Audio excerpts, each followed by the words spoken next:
Hey guys, so we have the kits in-game for LF Android 13, and we have the 1% sparking Android 14 and 15, and then we should have Majuub. Yeah, so we have Majuub as well. I'm not going to go into super detail on this character. We talked about him at length. We did a long I didn't even realize when I was recording the video, so it was like almost a 40-minute breakdown video on this character. But he's got some stuff going for him. I think he's looking pretty good. He kind of reminds me almost of like Blue 17. He's supporting. He's got the second life. He's got debuffs. He's got subcount manipulation. Like he's doing a lot actually. So this guy does seem to be pretty good in terms of a start for buffing androids, buffing movies. He's a powerful opponent buff. So this is looking like a good release here. The one thing I do want to quickly check, he is a strike character. Oh wait, he's actually support? Huh. He is a support type. I guess it makes sense. He is supporting a lot. Wow, that's rare. Let's actually, you know what? Let's do this. Support. And how do we filter by... Do we filter by Legends Limited? We should be... Yeah, Legends Limited. It's only the third LF support character ever. Green Beerus. Technically was not a Legends Limited character when he dropped, but he later got the designation of a Legends Limited character. Then we had First Form Frieza, who was like March 2020 or something. And then since then, we've not... So this is the first support LF character in 5.5 years. It's Android 13. Because even Blue 17 is not classified as a support type. Wow, that's rare. Okay. Because I was looking at his Z ability yesterday. We just go over here and click this. I was looking at his Z ability, and he's buffing strike attack and blast defense. So I was like, okay, he's probably going to be a melee type. It didn't even really occur to me that it was even like on the table for this guy to be a support type. But I mean, once you actually look at his abilities, it makes sense. So yeah, he's got relatively even stats here, which is really nice because the androids team is almost exclusively blast. You can probably, I mean, movies is really starting almost from square one at this point. We really don't have much for that team, but you know, we kind of have the flexibility to go strike or blast with that setup. And then powerful opponent is also kind of mixed as well, right? Frieza, full power Frieza, of course, is blast, but you have other characters on there that can be strike. So the fact that this guy can be flexible and being able to be built both strike or blast, he's a support type. He's got very high defenses here. I like the way that they've done this. I mean, you know, the one drawback to being designated a support type character is just the fact that he's not going to have good offenses, right? Let's just be clear. These offensive stats are not good, right? This is without the arts boost and without arts boost and with title boost, he's probably going to be sitting at like mid 240s to offenses, which that's not good for a brand new LF character at 14 stars. That is not good. But, I mean, his role really is to just be a support type character. I imagine once we click this transformation button, his stats are going to jump up significantly higher. It's actually not that big of a jump. 200,000 strike defense, huh? Okay. I mean, it's a little. I was expecting to have a bigger jump when he transformed, but this is whatever. 2 healing cards. 5% health and 5% health. Okay. Yeah, I mean, the one thing I guess is he doesn't have blast armor on his strikes before he transforms, but then after he transforms, he does. Yeah, they changed the way that this looks. Like this is, instead of it just saying blast armor, it like now shows it here. Like this little icon means blast armor. It's a little bit confusing at first, but one thing I was actually looking at, the post-transform version of this character that I don't think I spent enough time discussing during the breakdown yesterday with this guy is, where is it? It's only when he's post-transformation. This right here. When hit by enemy arts, he gets 20% of his unique gauge every single time he takes an arts attack from the opponent after he's transformed. The reason why that's so crazy is because when you have the full unique gauge built up and you swap, right, on return to standby when full unique gauge, you are lowering the enemy's power and you're also further healing the entire team by 5%, on top of already healing the team by 10% here when he goes to standby. So you're healing the entire team 15% health when you have the full unique gauge and you swap out. So the fact that you have that, and then also the fact that, where is it? When you have the full unique gauge, you reduce ally sub count by 3. So when this guy has his full unique gauge activated by taking hits here post transformation, he's reducing ally sub count and he's swapping out and he's healing. Right? And then he's also reducing his own sub counts too, right? Sub counts on switch -2 from this. So then you can just go back into this guy later and do the same exact thing. So I think this is actually one line of his kit that people are going to overlook. This right here. When hit by enemy arts, unique gauge plus 20%. Right? I would understand if maybe it was like once only. It's like, yeah, it's kind of whatever. But it's every single time he gets hit that's activating. To me, that's pretty crazy. And I think people are going to notice, especially at higher stars on this character with higher defenses, just how crazy that actually is. This right here is probably going to be the most underrated part of this guy's kit. I'm telling you right now, this right here. 20% unique gauge every time he gets hit by an arts card. But yeah, he actually looks pretty good. He's supporting a lot. This guy looks pretty interesting. All right, let's take a look at the supporter first here, Majuub. So level 1. So he's buffing both offenses with the Z ability. Okay. So target ally on battlefield, activation conditions of the following are met after 90 counts of elapsed from battle start one time. 2 or more enemy battle members are GT. Hit by blast arts interrupts enemy combo. Okay, so yeah, this is a targeted counter to GT teams, which makes sense because GT is one of the best teams in the game. So yeah, I mean, it really does look like this is the way they're trying to structure these supporter characters. We have Dende, who is specifically targeted to kind of, you know, not counter, but be extra effective versus Frieza Saga enemies. We have Yajirobe, who's targeted to be extra effective against Frieza Force enemies. And now we have Majuub, who's targeting GT teams, right? Those are what many people consider to be the best teams in the game right now, so it makes sense. What changes here? 2 or more GT, 50 counts. So it goes from 90 counts to 50 counts at level 30. What if I click this? You can't really see like the middle one, huh? This one is 40 counts. 2 or more enemy. So nothing really is different. It's just the amount of counts go down, huh? I was thinking maybe it would go down to like if there's 1 GT enemy battle member it would activate, but no, it's just 2 or more. Hit by blast arts, and it's only once. Yeah, I mean, it's kind of just Yajirobe, right? And this is what they said they were going to do too, right? They said they weren't going to make, like, they were going to make characters that have like kind of similar effects to the other characters that exist on the other supporters that exist, but there would be different conditions. Like, so for Oob, instead of it being against strike arts where it interrupts the combo, this is against blast arts, and it's against different types of enemy teams. And it's actually lower counts too, 40 counts here. Okay. That's Majuub. And then let's take a look at the, oops. Let's take a look at this. 14 and 15. So they're green and yellow. Interesting. All right. They are a melee type, but they also do kind of have very similar stats here. 259 versus 256. Okay. Here we go. Yeah, all right. They are on Android and movies, so, you know, a little limited in terms of teams, but hopefully movies and Androids both get buffed soon, besides the ones we're getting today.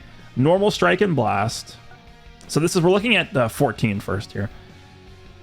Okay, so this is a melee blue. Again, you can tell by the yellow blast armor. This is essentially, this means blast armor. This like yellow like symbol over here. On activation, special move damage plus 30%. Oh, one other thing I do also want to mention here with 13. Sorry, I forgot to mention this. 13 gets extra blue card damage versus Goku. So right here it says massive damage. He gets 40% special move damage when he uses this, but then if the enemy is Super Saiyan Goku, he gets 90% more damage.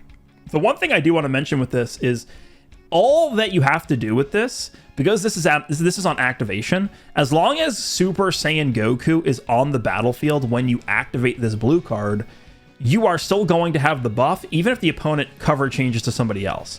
So let's say you use this blue card versus the opponent when they have Namek Goku on the battlefield.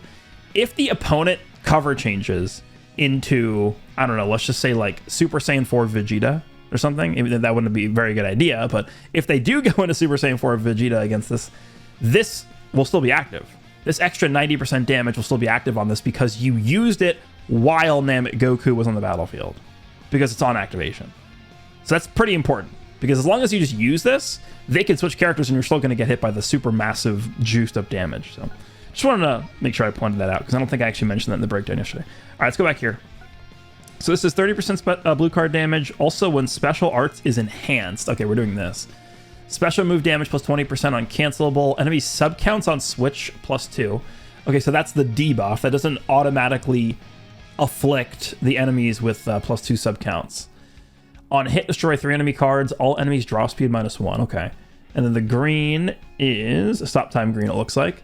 Draws a strike, 50 key, special cover change nullified for 5 counts. Damage guard penetration plus 20%. That's stackable. 20% damage guard penetration for 15 counts. That's pretty good. The thing with stop time greens like this, it really is a lot more powerful when you have blast armor on your strike cards. So the fact that this guy does not have that makes it a little bit less good, but I mean, it still looks all right. When special arts is enhanced, destroys 1 card, then draws special move arts next 2 times. And then critical damage plus 10%. Yeah, they're really... Dude, critical damage is always something they go like super conservative with, because it's so stupidly strong. Okay. So here's the switch ability. Switches to Android 15, switch to yellow. -5 cost to blue card that stacks twice permanently. Critical rate plus 10% also stacking. Protect hand. Nullify endurance. Huh. Is this the same? Like, is this the same thing? Yeah.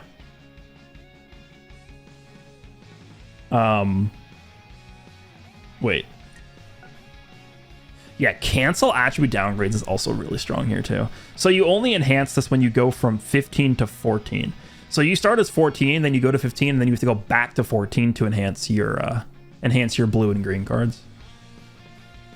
One other thing to mention here, I believe this is how it works, because I think this is how it works with Kale and Caulifla as well. So you know how it says 2 times here? So you get -5 cost to blue cards and 10% critical rate twice here. I think the stacks that you get from Android 15 and the stacks that you get from Android 14, I think they're separate. So technically, you should be able to get 4 of each of these.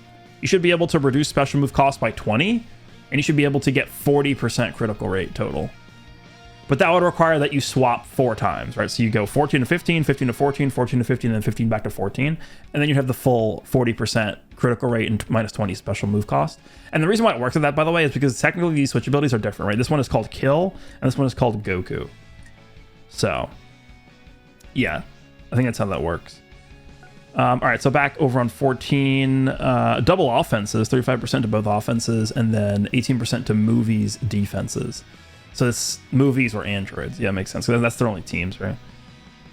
260% damage guard plus 170%, key recovery plus 50%, draw speed plus 1, nullify normal conditions, and ally android damage guard plus 20%. Okay, that is interesting, because one of the things I mentioned in the Android 13 breakdown is his damage guard is a little low. I think it was 180. And then when he transforms into Fusion 13 after he revives, he gets an extra 20% damage guard. But that still only puts him at 200%, which honestly, 200% damage guard at this point isn't really that like special. With this, it jumps up to 220, which I think is actually decent, but it's still not crazy. But yeah, this is helpful. I mean, this is like, you know, LF Kefla gives 15, I think it's 15% damage guard to Universe Reps. This is even better. But obviously Androids is a much more like kind of like niche team, but that's solid. So this character by themselves is getting 190% if you factor in both of those. Okay. Nullifying abnormal conditions is nice if like Daima ever comes back as a team, which I think they will. Android body, untagged switcher battlefield entry, draws a strike next, health plus 10%, key plus 30, strike damage plus 20% for 5 counts. Switch gauge plus 20%, nullify special cover change for 5 counts. Let me just double check this. Yeah, because they don't Okay, and that makes sense. So they'll get because I was looking at the switch ability. I'm like, they don't get cover and all the switch ability, but it's tied to the unique, so it doesn't matter. Because like this is entry or cover or tag switch, so they're gonna have cover null on tag switch anyway. On strike, such blast arts hit. Enemy damage received plus 15%. Enemy health restoration minus 15%. Enemy Dragon Balls minus 10% chance. You know what that is? That's Purple Rose. I'm pretty sure also Ultra Turles has this. Ultra Turles has this. You know, let me... Is it the same exact ability? I think it might be. Let me just quickly do a search here. Dragon Ball. Yeah, so that's actually tied. So for Turles, it's tied to his actual Strike and Blast Arts cards. 10% chance to reduce enemies' Dragon Balls by 1 on hit for both his Strike and Blast cards. Yeah, so this is the exact same thing. On Strike / Blast Arts hit, minus 1 Dragon Ball, 10%. It's literally Ultra Turles' ability. Same exact thing. That's... I've had matches for sure where that's actually like decided matches before. Enemy health restoration minus 15% for 15 counts. Yeah, 15 counts is a lot. Man, if that was... If both of those debuffs were the entire team instead of just the current enemy, that would be so crazy. When hit by enemy arts once, activation resets on switch. Health plus 10%. Ally sagas from the movies or androids subcounts minus 2. Destroy one enemy card, enemy key minus 20. So they're healing themselves. You know, this reminds me of, this is the Gammas. Isn't this like the Gammas effect? Where they get hit? They also heal themselves. They also reduce subcount for allies. They also reduce enemy key. Like, it's literally the same kind of disrupt. When enemy attack ends, switch gauge plus 30%. That's really good against like tap attacks. When on battlefield, an enemy activates ultimate, awakened arts, or rising rush, ally subcount minus 5. Yeah, that's good because that synergizes with Android 13, clearly. Android 13 reduces his own subcount by 4 when the enemy goes for a big attack. So obviously that means you can just swap right back into him here. Okay. They seem okay. They're probably going to look a lot better on, or I guess in practice as opposed to on paper. Cover change against strike. I'm assuming 15 is just the same exact kit here, but let's see. Oh, wait. Okay, so 14 is like the strike version. Yeah, because he gets strike damage, and then 15 is the blast one. Which case was 20, multiply cover change. This is the same. That's the same. That's the same. Yeah, so literally 15 and 14 are the exact same. The only difference is 15 is getting extra blast damage here. And 14 is getting strike damage. And he's drawing a blast card, and 14 is drawing a strike. And then the only way to enhance the blue and greens is to go back into 14. Let me just is there anything different here? Oh, he actually has anti-armor. Huh. Because 14 doesn't have this, yeah. Oh no, 14 has blast armor. Yeah. No, he does have blast. I just talked about how this was not as good when you yeah, okay, well. It's gonna take a little bit to get used to. Yeah, he has blast armor on strikes here. He does. 14 has blast armor, 15 does not, right? Yeah. He has anti-armor here. Is this the same? Yeah, same blue. And then this... Oh, this is actually... Is this different? Draws a blast arts next. Oh, no, this is a melee green. Huh? Wait. Yeah, no, it is 14s is a stop time, 15s is a melee green. On activation, key plus 50. On hit, draws blast arts next. Nullify special cover change for 5 counts. Damage card penetration plus 10%. When special arts is enhanced, destroys 1 card, then draws a special move. Critical. Okay, it's kind of like a similar effect here to the one that 14 has, but this is a melee green. Okay. And this is a melee blue as well. And then his cover change is blast. So 14 has a strike cover, and then 15 has a blast cover. Okay. A little bit concerned about their defenses. I mean, they're at 190% damage guard. They have... they have decent disrupts. I don't know. I think they'll be all right. They seem fine. We'll see. We'll see. But yeah, 14 strike does have blast armor. All right, we have equips. By the way, it does actually look like this campaign is not going to be movie centric. It looks like it is going to be specifically Red Ribbon Army themed. I am skeptical that they're going to be able to fill up the gap all the way until the end of October with a Red Ribbon Army campaign. So I will be interested in seeing how long this campaign will go for. Is this actually going until the end of October? Because if it is, what are we going to see in terms of Red Ribbon Army themed release? Are we going to get like a supporter cell max I could see happening? But like in terms of LFs and maybe an ultra, like what would they do? We just got cell this year, ultra cell. I guess maybe like a new 21 could happen, like an LF 21 potentially. I don't know, like they wouldn't give us General Blue as like a premium character, I don't think, or we're not at that point yet. We're getting a Gammas equipped, but I guess they can give us like new versions of the Gammas. I don't know. It's very limited in what we can get for Red Ribbon Army characters. But let's go ahead and see here. The PvP season is still going, so we're not getting a new PvP equip. We should have a new co-op equip, which I think is this. Android and movies. Okay, 10% health, either 30% to base strike or blast attack, and then slot 3 is 15% to pure strike and blast if a battle member other than this character is both Android and movies. Okay, so this is pretty specific. You need to be an Android and a movies character to use this, and then you need to have another Android and movies character to get slot 3 up. So that's pretty specific, but it's obviously really good with 13 and then 14 and 15 and then the Gammas. Right, those are the 3 kind of characters that I think they're targeting with this. If we ever got a playable Cell Max, that would also work for this, but I don't know if that's going to happen. But yeah, this is a good equip if you can get everything up. What is this? What is this? Is this just like a equipment collection equip? Okay, androids, 15% strike defense and blast defense, 30% blast attack, and then 15% to pure blast if a tag android other than this character is a battle member. Yeah, it seems pretty good. It's not crazy. It's pretty good though. I would use this. This is, for me though, this is something that like the Gammas would want.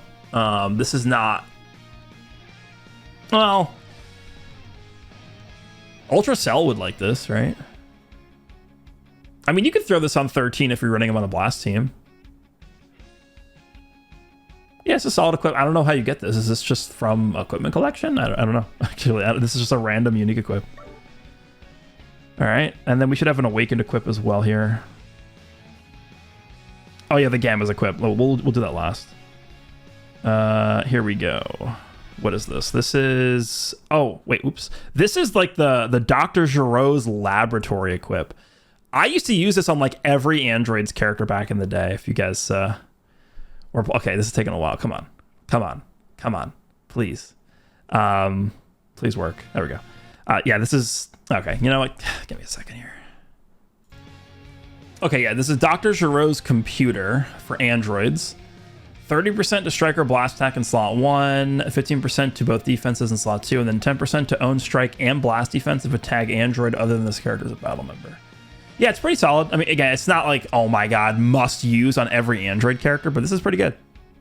It's giving you both base and pure defenses, then you can choose what the offense you want. Yeah, it's good. Solid equip. All right, the Gammas. So this is the equip they have already. Remember, they already have a unique equip here. This is going to need to be pretty good. Oh, God. Okay, the good news is I actually do have a new cable I could install here. I just haven't done it yet, but I have one, like right here. All right, let's take a look at this. I think the funny thing about this is I think this actually needs to be not as good as people think it needs to be, but it still needs to be pretty good. So yeah, this is for the LF Gammas. Slot 1, 15% health, 50% to base defenses, 100% damage guard. Slot 2, 60% damage, and then 50% to base stats. Okay, they actually structured this the right way in terms of what we've seen so far. This is a character that definitely needed way more damage guard than damage. So I'm glad that they did that. 60% I think is actually a little low on this. Again, the reason they did this is because this other equip already has, what is it, 40% damage inflicted? Yeah. So they're getting 100% total across both of these, and they already have so much base stats. Like, this equip plus this, the amount of base stats they're getting is insane. We'll see. I was expecting like 90% damage on this, but we'll see if this is enough. On battlefield entry, the following effects occur. Okay, yeah, good. Thank God. They really needed cover null on it on battlefield entry. Nullify cover change for 3 counts. Draws a blast arts next. Nullify attribute downgrades for 3 counts. That is very good. On battlefield entry, the following effects occur. So that actually doesn't count tag, right? Battlefield entry does not mean tag, because they always specify for characters when it's a tag character, they always say on battlefield entry or when the character enters the battlefield via tag switch. This one is just battlefield entry. That's really good though. On core breaker activation, damage guard penetration plus 50%. Yeah, that's good. Okay, yeah. Cover null, draws a blast, doesn't get affected by cost debuffing for the first 3 counts. The reason why this character really needed cover null on entry is because they already have pretty good cover null from this equip here. If own key is 30 or lower after this character uses an arts card, they get cover null. So you essentially want to lower your own key by using cards, get yourself to a low area of key, and then you just kind of chain cover null in. But in order to get to this point where you can actually get this up, you have to have cover null when you enter the field. So it's pretty important that they got cover null from that other equip. So yeah, I mean, I like this equip. I think slot 3 is really good. I'm just, and obviously the damage guard and stuff I think is good as well. The only thing I'm questioning about this equip is the damage enough? 60%. Again, I think this character probably needed less than people were thinking they would need, but I don't know. Is 60 enough? We'll see. We'll see. There we go. That is this week's update. So actually, it's pretty good. We have a new supporter, which people don't really like the supporter system, but I think it'll be better once we get more supporters in the game. I'm hopeful that they might reevaluate their outlook on how we buff supporters and level them up, but we'll see. New supporter with Majuub. We have a new 1% sparking with the 14 and 15. New LF13. We have a new unique equip for the Gammas. And then I saw also there were some events dropping, like a Red Ribbon Army event or like a PvE event. So it's actually looking like a pretty decent week here. Again, I do want to see how long this campaign goes for. We should be able to tell pretty quickly, like when we have the new adventures dropping, we should be able to just like take a look at when those adventures end, and that will tell us when the campaign ends. I am thinking, my thought process here is this campaign will end on the 15th of October. We get a new LF on the 15th of October. That will be like the final mini campaign before we head into Legends Fest. And then we get 2 releases for whatever that campaign is. And that would be the last campaign before Legends Fest. I could see them giving us potentially the Zenkai here, by the way. If this is a Red Ribbon Army campaign, which it is, they could actually give us the Zenkai for the tag androids here as well. It's possible. I mean, that's kind of what they're theming this campaign, so... Let me know what you guys think of this. Oops, there it goes. Okay, I gotta install this new cable here. Let me know what you guys think of this campaign, this week's update. Hope you guys enjoyed this one, and I'll see you in the next one.